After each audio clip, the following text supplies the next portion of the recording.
Hello மக்களே, இப்போ நம்ம இந்த வீடியோவில் என்ன பார்க்க போகிறோன்னா எஸ்பிஓ ஃப்ரீ மார்க்கெட்டிங் பிளான்ஸ் பற்றி தான் பார்க்க போகிறோம். வாங்க பார்க்கலாம். இந்த வீடியோ பார்க்குறதுக்கு முன்னாடி நான் சொல்லிக்கிறேன், this video sponsor by moto mobile app. இந்த பை மோட்டோ மொபைல் ஆப் என்னென்னா ஒரு ஷாப்பிங் பண்ணுற ஆப். உங்களுக்கு ப்ராடக்ட் வேணுன்னா அந்த பை மோட்டோ மொபைல் ஆப்பில் போய்ட்டு ப்ராடக்ட் வாங்கிக்கங்க. டிஸ்கிரிப்ஷனில் லிங்க் கொடுத்துருக்கேன், பார்த்து செக் பண்ணி வாங்கிக்கோங்க. வாங்க மக்களே, மார்க்கெட்டிங் பிளான்குள்ளே போகலாம். ஃபஸ்ட்டு எப்பவுமே ஒருத்தர் ஜாயின் பண்ணுறீங்கன்னா ஒரு கம்பெனிக்குள்ளே வந்து ஃபஸ்ட்டு பிளான் பிடிஎஃப் வாங்கி பார்த்து ஜாயின் பண்ணுங்கள். இந்த வீடியோ வந்து எங்கே பார்த்தாலும் சரி அவங்கள்ட்ட பிளான் பிடிஎஃப் இருக்கும், பார்த்து ஜாயின் பண்ணுங்கள். பிஸ்னஸ் கான்செப்டில் வந்து பிளானில் எல்லாம் டீட்டெயிலாக கொடுத்துருக்காங்க. அபவுட் பிஸ்னஸ் கான்செப்டில் இப்போ 3 வேரியன்ட்ஸ் பிளான்ஸ் கொடுத்துருக்காங்க. பிளான் வேரியன்ட்ஸ் மார்க்கெட்டிங் எக்ஸிக்யூட் கொடுத்துருக்காங்க, இண்டிவிஜுவல் மார்க்கெட்டர் கொடுத்துருக்காங்க, மார்க்கெட் அசோசியேட் பிளான் கொடுத்துருக்காங்க. வாங்க மார்க்கெட் எக்ஸிட் பிளான் பற்றி பார்ப்போம். இது வந்து ஒரு விதமான ப்ரீ பிளான் மட்டும்தான். இந்த பிளானில் ஜாயின் பண்ணுறதுக்கு நீங்கள் எந்த விதமான ஒரு பீஸும் கட்ட தேவையில்லை. டெய்லிக்கு 1 டாஸ்க்கு கொடுப்பாங்க. 1 டாஸ்க்கு 5 rupees earn பண்ணலாம். மந்த்துக்கு 150 earn பண்ணலாம். நீங்கள் 500 வந்தால் வித்ட்ரா பண்ணிக்கலாம். நீங்கள் வித்ட்ரா பண்ண அமௌண்ட்டு உங்கள் அக்கௌண்ட்டில் வந்து 7 daysக்குள்ளே ரிசீவ் ஆகும்னு சொல்லியிருக்காங்க. அது இல்லாமல் வந்து நீங்கள் அதிகமாக earn பண்ணணும்னா நீங்கள் வந்து இந்த பிளானில் வந்து ஒருத்தருக்கு வந்து ரெஃபரல் பண்ணுற மூலியமாக வந்து ரெஃபரல் இன்கம் earn பண்ணலாம். ரெஃபரல் இன்கம் வந்து ஒரு ஆளுக்கு வந்து 1000 rupees earn பண்ணலாம். அந்த 1000 rupees வந்து நீங்கள் அன்றைக்கி 1 டேயில் வித்ட்ரா பண்ணிங்கன்னா 1 டேக்குள்ளே உங்களுக்கு வந்து ரிசீவ் ஆகும்னு சொல்லியிருக்காங்க. அது இல்லாமல் வந்து நீங்கள் ஃபஸ்ட்டு இந்த பிளான் எப்படி ஒர்க் பண்ணணும் அப்படின்னு கேட்டிங்கன்னா, நீங்கள் நினைக்கிற மாரி அதிக நேரம் ஒர்க் பண்ணலாம் இல்லை, ஒன்லி 5 minutes மட்டும்தான். அவங்க ஒரு டாஸ்க் மாரி கொடுப்பாங்க. அந்த டாஸ்க்கு ஒரு பேஜ் கொடுப்பாங்க. அந்த பேஜ் வந்து நீங்கள் சோஷியல் மீடியாவில் வந்து போஸ்ட் போடுற மாதிரி இருக்கும். அப்புறம் வந்து ஹேஷ்டேக் கொடுப்பாங்க. அந்த ஹேஷ்டேக் மென்ஷன் பண்ணி நீங்கள் போஸ்ட் போட்டோன்னா டாஸ்க் நீங்கள் கம்ப்ளீட் பண்ணிக்கலாம். அதை பற்றி உங்களுக்கு ஃபுல் டீட்டெயில் வேணுன்னா எஸ்பிஓ குரூப் ஆஃப் அஃபிஷியல் மீடியாவில் உங்களுக்கு கொடுத்து சொல்லி தருவாங்க. எஸ்பிஓலே நீங்கள் அதை பற்றி நீங்கள் அதை இன்னும் டீட்டெயிலாக தெரிஞ்சுக்கலாம். இல்லை எனக்கு இந்த இன்கம்லாம் பத்தாதுன்னு கொஞ்சம் அதிகமாக ஏர்ன் பண்ணணும் அப்படின்னு நீங்கள் ஆசைப்பட்டீங்கன்னா டிஜிட்டல் மார்க்கெட் நீங்கள் அப்டேட் ஆகிற மாதிரி இருக்கும். அதில் டெய்லிக்கு 1 டாஸ்க்கு தான், அதே டாஸ்க்கு தான். ஆனால் அமௌண்ட் வந்து இன்க்ரீஸ் பண்ணியிருக்காங்க. 50 rupees ஒரு டெய்லிக்கு 1 டாஸ்க்கு அமௌண்ட்டு. மந்த்துக்கு வந்து 1500 earn பண்ணலாம். நீங்கள் 1500 வந்தோடனே வந்து நீங்கள் வித்ட்ரா கொடுத்துக்கலாம். அதேமாதிரி தான் 7 daysக்குள்ளே நீங்கள் வித்ட்ரா ரிசீவ் ஆகிடும்.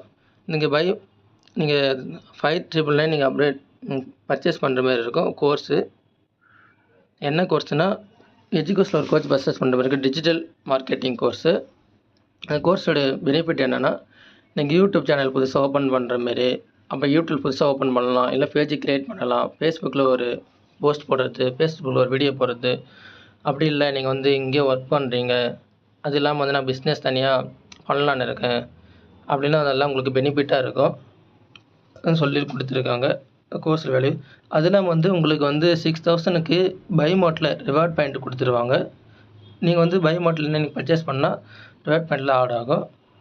இல்லை எனக்கு இந்த இன்கமும் பத்தில் நான் அதிகமாக ஏர்ன் பண்ணணும் அப்படின்னு பார்த்தீங்கன்னா, நீங்கள் ரெஃபரல் பண்ணுறவங்க வந்து இண்டிவிஜுவல் மார்க்கெட்டு ஆகிருக்குன்னா அவங்க திருப்பி உங்கள் அந்த கோர்ஸ் பர்ச்சேஸ் பண்ணியிருக்கணும். அந்த கோர்ஸ் அவங்க பர்ச்சேஸ் பண்ணியிருந்தாங்கன்னா உங்களுக்கு கொஞ்சம் இன்ட்ரோ இன்கம்ஸ்ன்னு கிடைக்கும். இன்ட்ரோ இன்கம்ஸ்ன்னு சொல்லியிருக்காங்கன்னா 20% இன்ட்ரோ இன்கம்ஸ்ன்னு சொல்லியிருக்காங்க. அவங்க வந்து டாஸ்க் பண்ணுறதுக்குள்ளேயும் 20% இன்ட்ரோ இன்கம் வரும்னு சொல்லியிருக்காங்க. இந்த சம்மரின்ற பேஜில் கொடுத்துருக்காங்க பாருங்கள். மார்க்கெட்டிங் எக்ஸிக்யூட்டிவ், இண்டிவிஜுவல் மார்க்கெட்டிங் அதே சேம் தான். டெய்லி டாஸ்க் இன்கம் கொடுத்துருக்காங்க, ரெஃபரல் இன்கம் சொல்லியிருக்காங்க. இப்போ இன்ட்ரோ இன்கமில் எதுவுமே இல்லைன்னு சொல்லியிருக்காங்க. இப்போ மார்க்கெட்டிங் அசோசியேட் மட்டும்தான் daily task income, referral income, referral லிமிட்டும் கொடுத்துருக்காங்க. 40 ரெஃபரல் தான் பண்ண முடியும் சொல்லியிருக்காங்க. அப்போ intro income, repurchase referral income. Repurchase referral இன்கம்னா நீங்கள் 20,000 வந்து நீங்கள் earn பண்ணிட்டீங்க அப்படின்னா அவங்க ஒரு பர்ச்சேஸ் பண்ண சொல்லுவாங்க. அதை நீங்கள் பர்ச்சேஸ் பண்ணுற மாதிரி இருக்கும். பெனிஃபிட்டாக பர்ச்சேஸ் சொல்லியிருக்காங்க பாருங்கள். Marketing with SPO Lion digital marketing. அதான் சொன்ன மாதிரி வந்து ரிவார்ட் 6000 அப்படி சொல்லிட்டு கொடுத்துருக்காங்க பாருங்கள் பை மோட்டில். பாயிண்ட்ஸ் நோட்டில் பாருங்கள்.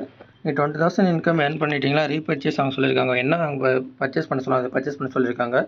அது இல்லாமல் வந்து ஒரு மெம்பருக்கு ஒரு பேன் கார்டு தான் யூஸ் பண்ணணும்னு சொல்லியிருக்காங்க.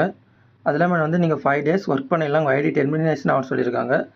24 ஹவர்ஸ்க்குள்ளே வந்து ரெஃபரல் இன்கம் கிரியேட் ஆகும்னு சொல்லியிருக்காங்க. அது இல்லாமல் வந்து நீங்கள் வந்து 18 days ஆகிருக்கணும், இல்லை 10th அட்லீஸ்ட் 10th ஆச்சு முடிச்சிருக்கணும், உங்களுக்கு ஏஜ் லிமிட் வர சொல்லியிருக்காங்க. 18 days ஆகிருக்கணும் அப்படின்னு சொல்லியிருக்காங்க. அப்புறம் வந்து இன்க்ளூட் 20% டிடிஎஸ் வேறு சொல்லியிருக்காங்க. நீங்கள் ஏர்ன் பண்ணுற மட்டும் நீங்கள் வித்ட்ரா கொடுத்தா 20% மட்டும் டிடிஎஸ் பிடிக்கணும்னு சொல்லியிருக்காங்க. அதெல்லாம் வந்து சில 10 minutes கண்டிஷன்லாம் கொடுத்துருக்காங்க. டீட்டெயிலு கேர்ஃபுல்லாக ஜாயின் பண்ண சொல்லியிருக்காங்க. உங்களுக்கு வந்து இந்த எதுவுமே தெரியாமல் ஜாயின் பண்ணிவிட்டு அப்படிலாம் பண்ணாதீங்க.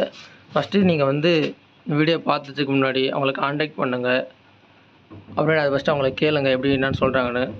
அதெல்லாம் வந்து குரூப் ஆஃப் எஸ்பிஓவில் இது ஃபுல் டீட்டெயில் கொடுத்துருக்காங்க. கேர்ஃபுல்லாக ரிஜிஸ்ட்ரேஷன் பண்ண சொல்லியிருக்காங்க. அதான் வேறு எதுவுமே இல்லை. வந்து அவங்க ஸ்பெஷல் வெப்சைட் ஜாயின் பண்ணிக்கோங்க. இந்த வீடியோ நீங்கள் முழுமையாக பார்த்துருப்பேன் எதிர்பார்க்குறேன். இந்த வீடியோ நீங்கள் முழுமையாக பார்த்துட்டு இருந்தீங்கன்னா தேங்க்யூ ஃபார் வாட்சிங் திஸ் வீடியோ.